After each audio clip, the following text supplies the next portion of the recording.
जी नमस्कार दोस्त, आज आपका फिर स्वागत है हमारे यूट्यूब चैनल में। दोस्तों आज हम बात करेंगे जेटीओ और उसके ऊपर के पदों वाले को मोबाइल हैंडसेट के लिए पैसा मिलता है, वहीं पर नॉन एग्जीक्यूटिव लोगों के लिए नहीं मिलता है। और जो नॉन हालांकि इस बार जो जेई हैं उन लोगों को भी मोबाइल रिम्बर्समेंट के लिए पैसा दिया गया है मोबाइल खरीदने के लिए।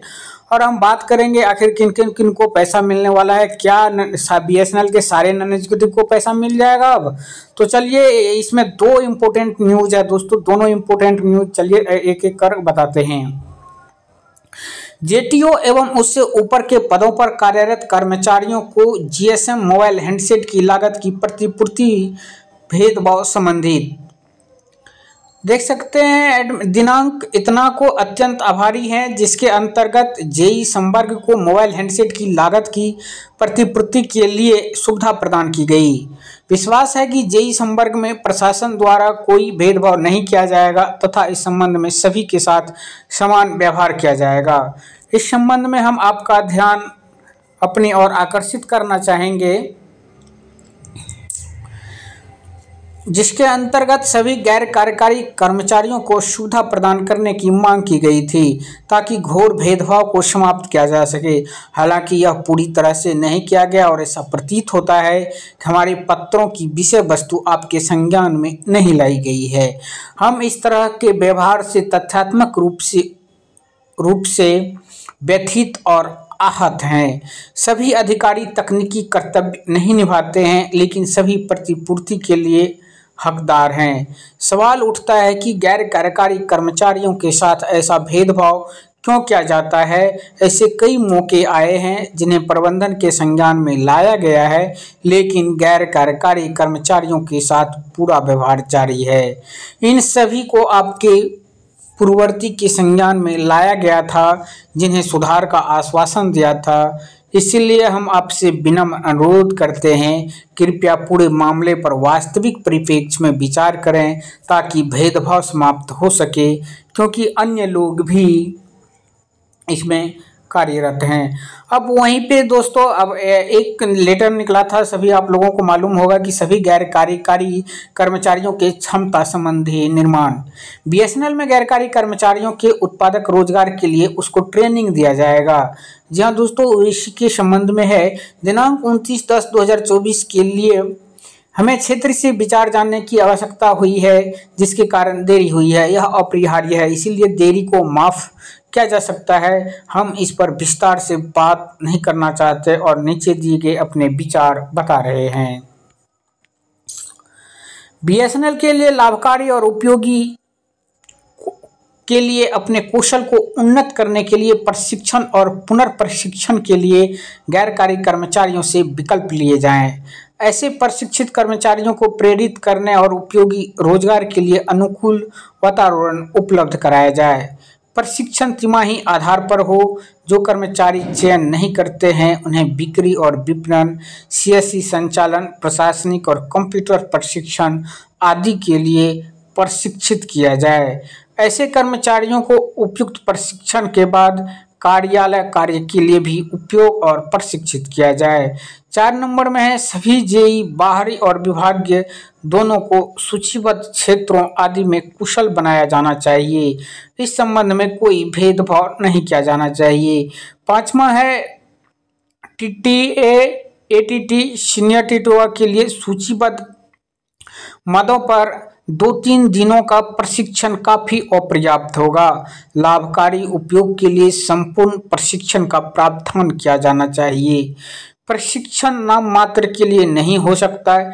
ऐसे कर्मचारी हैं जो न केवल मैट्रिक पास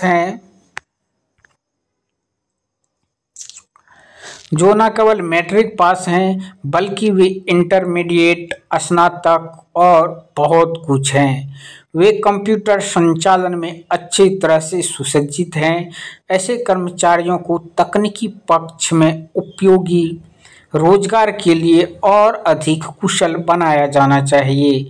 जैसा कि कार्य क्षेत्र का उल्लेख अनुगलक में किया गया है, अधिकांश टीटी और एटीटी को बीटीएस रखरखाव, एफटीटीएच प्रावधान और रखरखाव, पट्टे पर सर्किट सर्किट में काम करने और फाइबर केबल आदि को जोड़ने का अच्छा अनुभव है। तो दोस्तों ये बात सही है कि कई टीटी और एटीटी जो हैं वह बीटीएस में काम करते हैं, कई लोग एफटीटीएच में काम करते हैं, तो कई लोग फाइबर केबल में भी काम करते हैं। उनको बहुत ही अच्छा अनुभव है इनके रखरखाव में, इनके मेंटेनेंस में।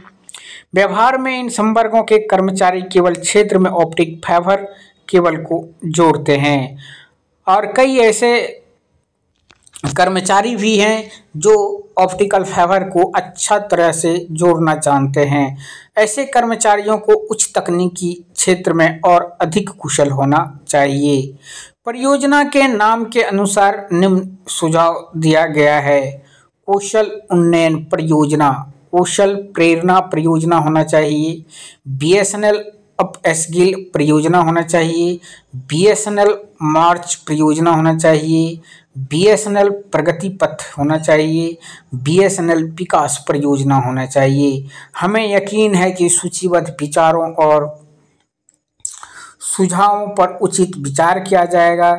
समय की मांग है कि कौशल प्रशिक्षण अपग्रेडेशन के साथ साथ उनके लिए प्रेरणा के लिए कर्मचारियों के प्रशिक्षण की आवश्यकता है। तो दोस्तों बीएसएनएल कर्मचारी जो नॉन एग्जीक्यूटिव हैं खास करके, इसमें दो चीज़ों की मांग की गई है कि सभी को कम से कम 2-3 दिन का प्रशिक्षण न देकर कम से कम 2-3 महीने का प्रशिक्षण दिया जाए ताकि सभी इसमें कुशल हो सके। सभी कर्मचारी जो हैं अच्छे से वर्क कर रहे हैं। फिलहाल कुछ नई टेक्नोलॉजी आई है उसके बारे में जानकारी नहीं है, इसीलिए उस टेक्नोलॉजी के बारे में प्रशिक्षण देना चाहिए ताकि कर्मचारी इसका लाभ उठा सके और बीएसएनएल को भी इसका लाभ मिल सके।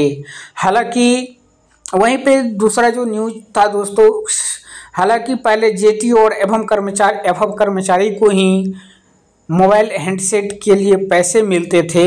अब एक ऑर्डर आया हुआ है जिसमें जेई लोगों को भी पैसे मोबाइल हैंडसेट खरीदने के लिए मिलेंगे।